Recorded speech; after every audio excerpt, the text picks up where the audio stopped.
everyone, this is ENT, the Ed News ticker for the week of April 21st. My name is Kristen Winkler. And I'm Chris Dawson. So this week we hear from Function Space, an Indian social learning network for science. Function Space announced that it has secured an undisclosed amount of seed funding. Function Space aims to be the social platform where researchers, professors, and students meet to discuss and collaborate. The startup is also open to the general public interested in higher education, science topics, and research. So second such story in 2 weeks. Absolutely. More money for STEM higher education, I guess, also social learning networks, we could say an ever popular topic, but now apparently also spreading across India. Very good. Okay, next on is Sobey, based in Washington, D.C., a curation platform for educational apps, books, and literacy resources for children, raised a $250,000 from Mark Cuban on Shark Tank, and the episode has been, of course, filmed some time ago, already in July of last year, and therefore on Tuesday they were able to announce an additional 400K round, actually.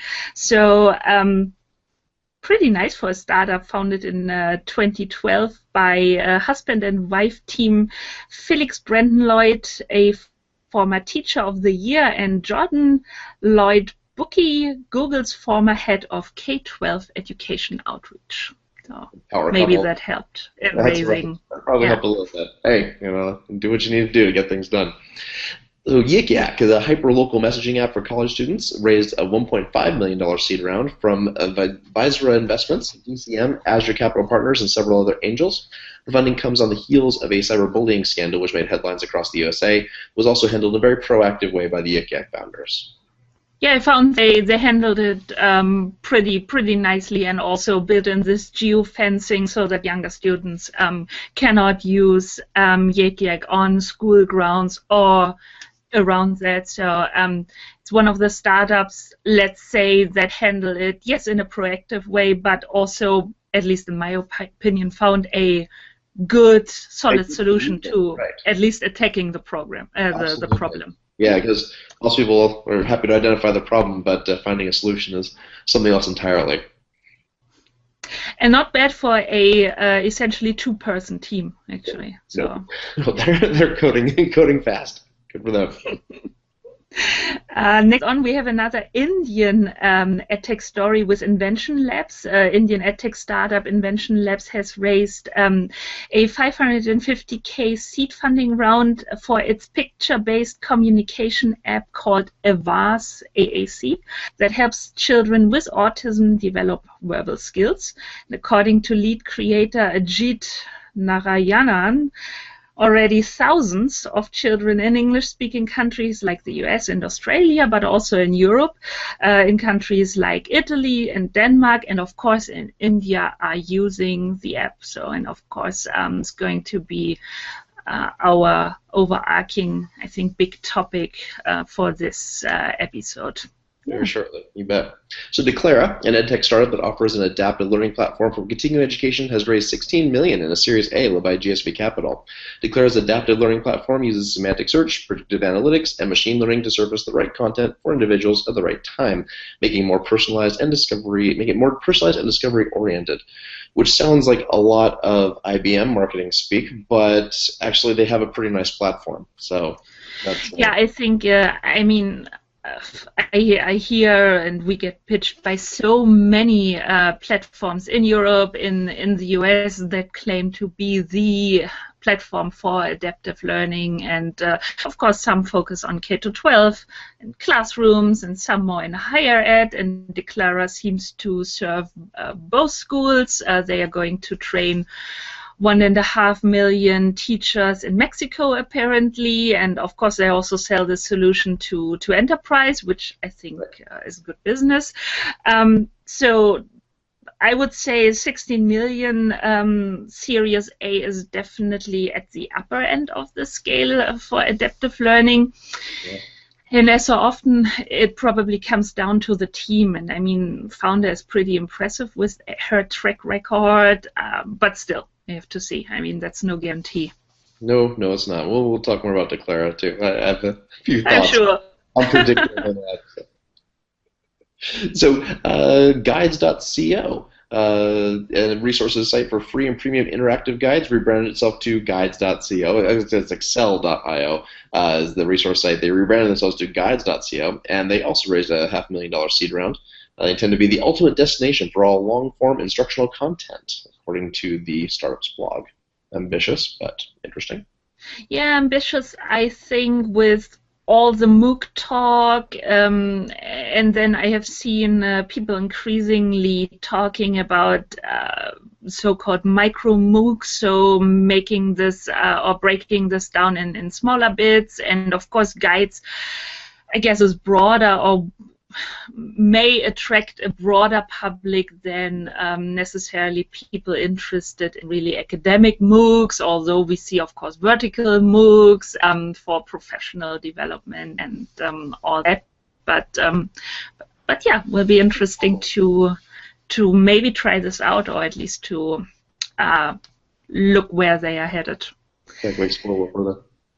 Okay, Atomy, I guess. CBT Act, the Finnish startup behind the LMS MOOC platform Atomy, raised seed funding from Invention, though the amount has not been disclosed as so often.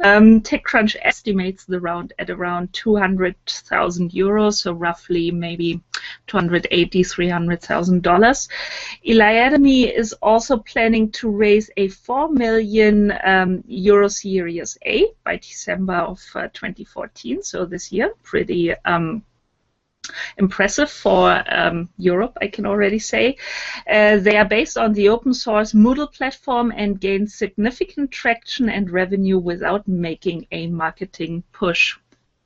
I've been waiting for someone to take Moodle and run with it in some way other than just their standard LMS. So another good thing to see. Maybe they'll actually get that 4 million.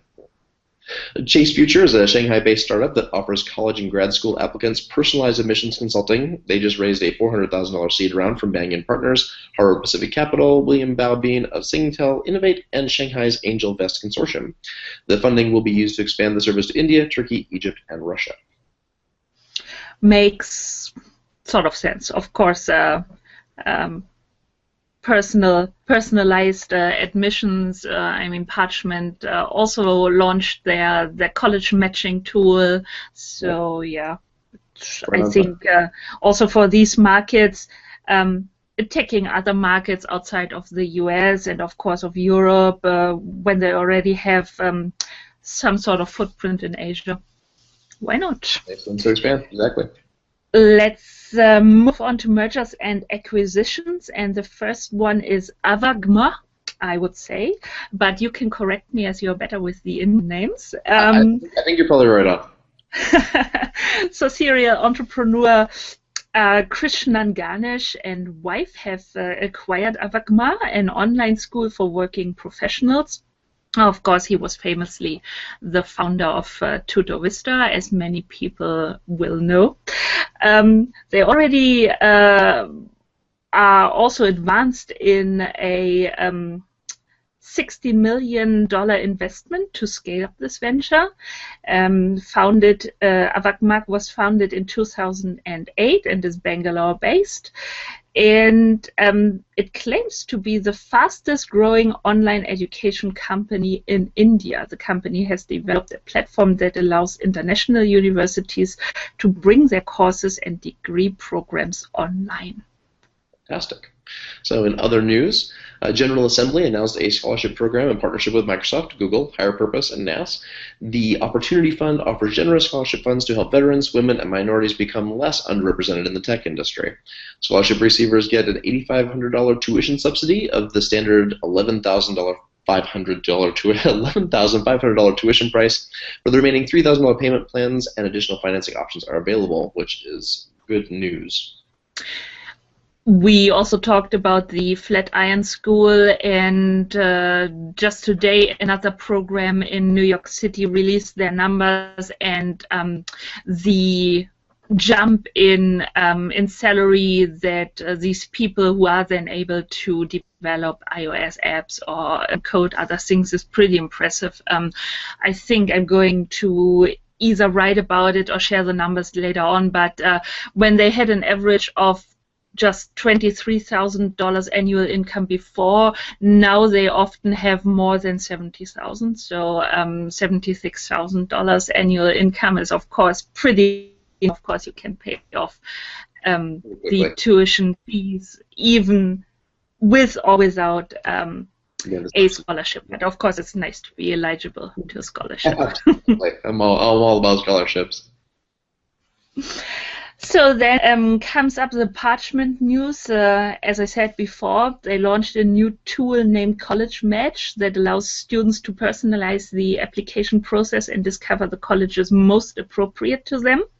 CollegeMatch takes into consideration a variety of aspects, including test scores and credentials, of course, but also students' preferences and interests to help them make an educated evaluation of their chances of being accepted into certain colleges. That's my favorite part.